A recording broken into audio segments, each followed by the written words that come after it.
Really proud of our guys. Back to bowl eligible again for the sixth straight year, and that's last time since I think Jeremy was it, or Jeremy's not in here. Rick, did he say the late 70s? Yes, sir. I think we were 7 in a row in the 90s, but proud that our guys have extended their season. A lot of young people couldn't come from the hole they were in to the positive attitude that they've had for the last 3 weeks. This game was very tough. You got to give Wake Forest a lot of credit. We didn't play as well offensively in the passing game as we have the last 3 weeks. Defensively, we continued to play great. We're stopping the run and running the ball. We won the turnover game tonight, and when you do that, the large majority of the time, you're going to win a game. And the kicking game was good. So I'm really, really proud of our guys and want to give Dave Clausen credit and his team credit because they always are so well coached and they play so hard. And they didn't let up. And we knew that. You're not going to make those guys quit. So proud of our guys, proud of Omarion. He passed Kelvin Bryant and Don McCauley, which are two of the iconic players in this university's history. He had 249 yards and another touchdown. He's tough. He takes care of the ball. He protects in the passing game. He's very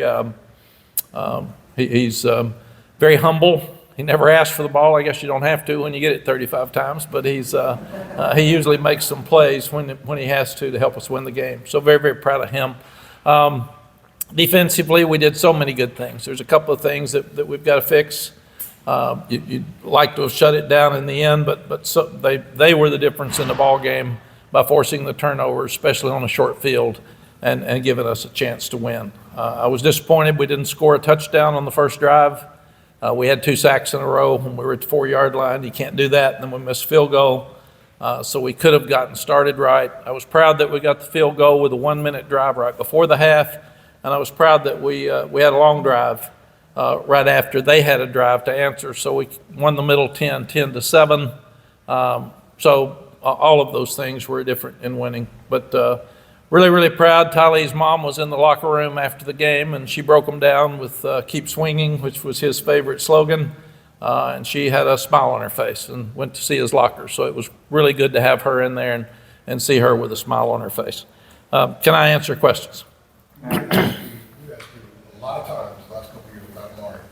So I'm going to ask you about him again, but can you maybe describe it maybe in a different way than you have before? Because tonight was just a different one.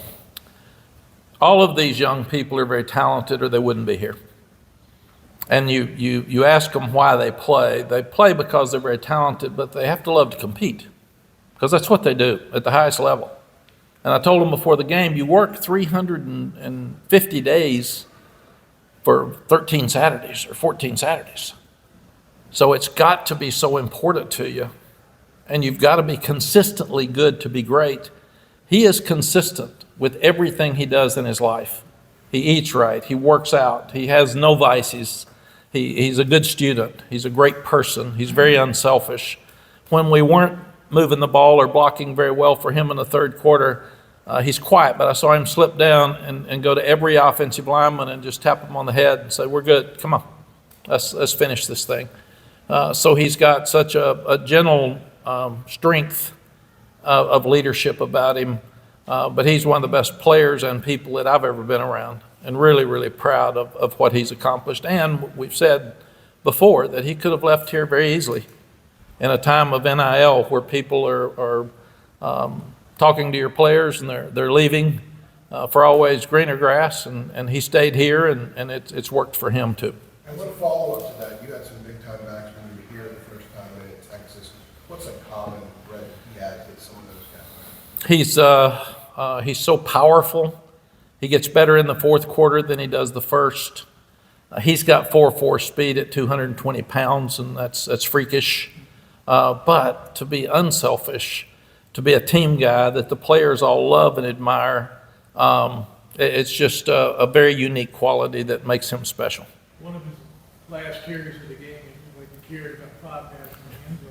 He did. Is that kind of the essence of It is who he is. He knew that we had a chance to put the game away.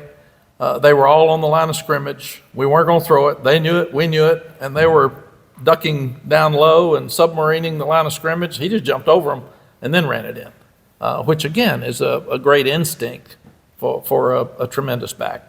Mack, the Tar Heels who have rushed for at least 200 yards in 3 different games are Calvin Bryant, Mike Boyd, Calvin Bryant, Amos Lawrence, and Mario Hampton. First of all, did he give a speech in the locker room again? And second of all, I mean, you mentioned how he just stays level-headed and makes no deal about whether he gets 32 carries or 12 carries. Yeah, when you rushed for 249 yards, I told them, and they all said, really? Oh my gosh. But he didn't want to talk. So he's not going to say anything. And it gets pretty natural for us, for him to run like that. He's just he is a player that changes games. He makes their defense line up to stop him, and where we've got to get better is we've got to take advantage of those alignments that are just totally in place to stop him, so we can finish strong. Did he get a speech? No, he did not.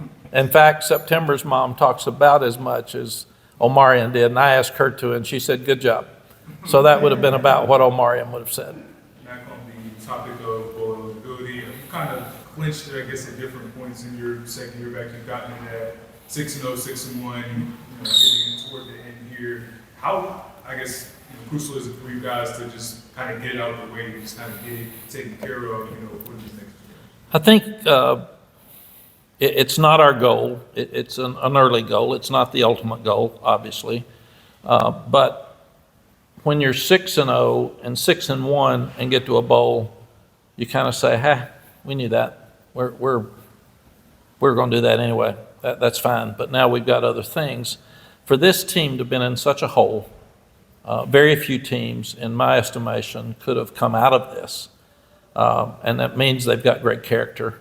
I'm so proud of the coaches that they've hung in there because they were in a hole and everything was negative. And then you lose a 23-year-old that's crushing. It doesn't happen very often in your life, and you never want it to happen. You can take 2 different paths. You can go down and just quit, and you got plenty of excuses. And they didn't do that. They kept their head up. They kept fighting. They kept competing. And I think that's why they're so proud tonight. And I told them 2 had been easy. This one wasn't easy. But you kept your head up and you kept fighting. And that's what you've learned through all the turmoil and tribulation through the season this year. And I've learned probably as much in the last 6 weeks as I've learned my whole life. And it's sometimes it's to see the stars, you got to go through the darkness. And that's kind of what we've done. And I like what's happened with this team and how they've responded to it. Defensively, how did you guys shut down, I don't know if shut down at 24 points, but it seemed really like the defense was in control the whole night. How did you guys do it? Yes, we've been a great defensive team now for 3 weeks. And we've done it. And they've got the slow mesh, which is tough. And their running back's a great player. He's not a good player. He made us miss. I won't say who it was in the hole and ran for about 25 yards. And we're right in the hole. And he's you look up and they hand it to him on the slow mesh, and he's made 5 yards. And you can't even see him. We're all around him. We're trying to knock him back. So I'm really, really proud. We offensively, we gave Wake Forest a really short field like they did us at the 6-yard line with a fumble, which you can't do. And especially when you're up 24-10, that's when we have to learn at 24-10. They're not a throwing team. If you take that drive and go score and you make it 31-10, then they have to go faster. They have to open it up, and that's not who they are. And we didn't do that, and that was a disappointment. But just really proud of Jeff Collins and the defensive staff. They've stopped the run. They've disrupted the quarterback. We forced 2 turnovers last week. We had 4 tonight? Or 3? Had 3 tonight. So now they're starting to force more turnovers and go into Boston College. They're running the ball really, really well. So we'll have our hands full going on the road next week again. Matt, in all the games, all the great running backs you coach, particularly here at Hampton's game ranked tonight in all It's as good as any. I mean, 249 yards is just absolutely unbelievable. I was on a radio show before the season started, and somebody said, "Where does he rank in the great backs you've coached?" And I said, "He's in the middle of it."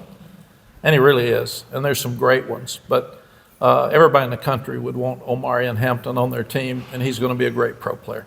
Coach, when you first recruited Marion Hampton, did you expect him to be this good and this excellent at this point in the season? You do, but you never know for sure because the competition's so much tougher here than it is in high school. And you watch him, and he's so dominant in high school, but you're just not sure. If you're taking 17-year-olds and you're projecting 22-year-olds, and are they going to act right? Are they going to go to school? Are they going to stay out of trouble when they get away from their parents? Are they going to make their grades? Are they going to stay healthy? And thank goodness he's done all of the above. And what you try to do is recruit a player that you can project from a good player to be a great player. And he was a really good player playing against 16, 15-year-olds. He has been a great player playing against older guys that are really talented. So on that point, is he still surprising you, or are you expecting him to be this good? I'm getting kind of that point now. I just expect it. And in fact, when I look up and I don't realize he's carried it 35 times, and I'll tell Coach Porter, "Why is he out of the game?" And he said he ran it 15 straight times. So he needs a break. Well, he was the only player, I think, that I would call a timeout for to get him back in if we were around the goal line, because he needed to be that way. So, and tight end or timeouts are precious, but I would call a timeout to get him back in the game in a critical situation. Mack, even as the sacks have piled up the last couple of weeks, we've been preaching the need for more turnovers. The ones you got tonight, the pick six by Power Eccles, the one late where Travis Shaw picks up the fumble, Josh Harris is in there. He's ended up helping you seal the game. He's not only been preaching it, you had to have it tonight, is what I guess the point I'm trying to make. We did. When you have three phases, sometimes one of them doesn't work as well. And tonight we didn't throw the ball as well. And that's something we've got to do better. And if you're not clicking in one of those phases, somebody else has to step up. And the defense started saying tonight, it's 24-10. They don't score again, they can't win. And then when it was even 24-17, they don't score again, they can't win. And even to a point that they forced a turnover and let us pretty much finish the game. And that's something we haven't done around here for 6 years. And what Jeff promised me when I hired him is what I've seen for the last 3 weeks. And I'm really, really proud of that. And running the ball and stopping the run and disrupting the quarterback and winning the turnover battle is going to win you 80-something to 90% of the games. And that's what we've done for the last 3 weeks. And just to follow up on that, the different people the last couple of weeks, Rucker, Bo, Ritzy, tonight's Power, and some of those interior dudes, is it heartening for you as a coach that more and more guys are coming to the forefront here with some of these game-changing plays? It really is. And you look up after the game, you have to go back and see who made the sacks. And I thought Dez showed up a lot tonight, and he was back around the quarterback. So when you put Dez and Ritzy and Bo and Rucker in there together, that's four of the best pass rushers in the country.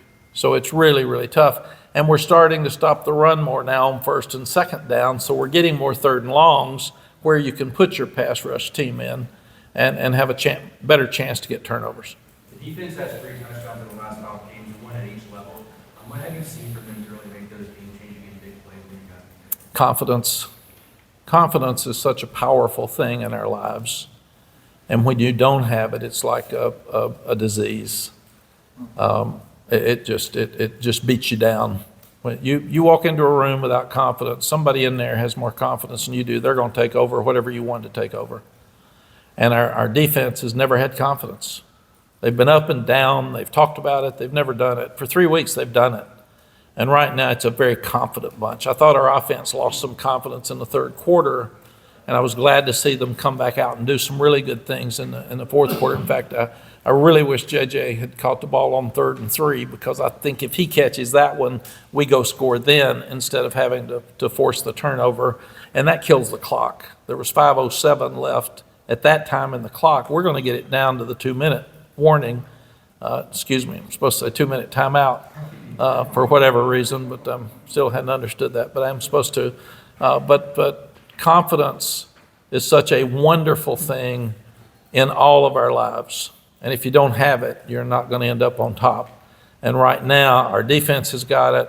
Our offense has it some. Our kicking game is getting it. And our offense just needs to keep going. They've had it for 2 weeks. They didn't have it all the time tonight. So this will be a great week for them to get their confidence back up going on the road. On top of that, that's 5 different games where you've had a non-offensive touchdown. Yeah.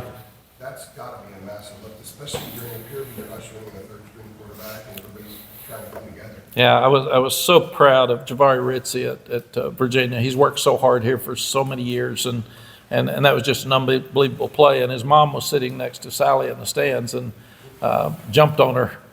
So they were celebrating up in the stands. And then for Power's done so much for this program. And this year his name hadn't been talked about as much. So for him to intercept the ball, and I was so proud that not only did he intercept it, but he ends up running it back for the touchdown. Those are 2 special young people that deserve to get recognition, and I was glad they got it. And Marcus Allen made a tremendous play tonight too. I thought there were a couple of questionable calls on the pass interference on both ends. On both teams.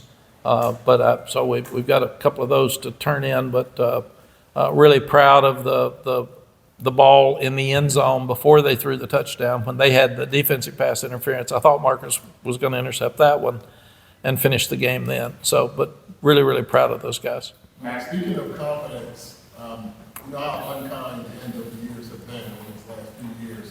What did you see when you walked in the locker room? Did you get the feeling that guys are kind of getting loose at the end of this year as opposed Yeah. to When I was walking off the field and seeing the students all still there singing the fight song and seeing those guys so happy, and then as I was walking in the tunnel, one of our great players that's a senior looked at another one and started screaming and said, "We are bowl eligible, man. This is so cool." And I thought, that's why we have bowls. It's been too easy for us to get there. We hadn't finished, but this team is kind of, they're on a mission to finish right. And that's what we said in January, and that's what they're doing. We didn't start right. I wish we could do both, but we haven't learned to do that yet. But right now, they're playing good football, and I'm really, really proud of them, and I'm enjoying watching them play, watching them have fun. Matt, Coach Jacoby was sacked, I think, 4 times in the first quarter, and then only 1 time in the remaining 3 quarters. Was it just a matter of shifting protection? What do you attribute to that? I don't know. I'll have to go back and watch it. I was surprised because we've protected so well, and we were running the ball so well. The 2 on the goal line were kind of, I got mad at Chip. You're on the forward, and you got Omari, and I wouldn't be dropping back. So I had a little anger management issue there at that point. But that was 2 of them. But I didn't think we protected very well. There were some guys wide open, and he got hit or got rushed, and he bounced a couple of balls to Jacoby that were, to Kobe Paysor that were wide open. So we've got to go back and look at that. Anybody else? And here is Omarion Hampton. Come on up here, Omarion. Thank you very much.